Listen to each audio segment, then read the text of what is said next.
যাদের শীতের সিজনটা খুবই ফেভারিট তাদের উদ্দেশ্যে বলছি, দয়া করে সামনের দিকে শীতের জন্য দোয়া করার আগে বাচ্চাদের মায়ের কথা, যারা থালা বাসন ধোয় তাদের কথা, যারা টয়লেট পরিষ্কার করে তাদের কথা, যারা ঘর মোছামুছি করা লাগে তাদের কথা, যারা হোল টাইম আপনার ঘরে সার্ভিস দেয় তাদের কথা ভেবে বা তাদেরকে বাদ দিয়ে শীতের জন্য দোয়া করবেন।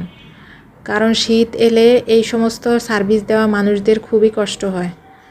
যেই কষ্টের ভাগ নেওয়ার জন্য আবার ঠান্ডা, জ্বর, সর্দি, কাশিও এসে পড়ে।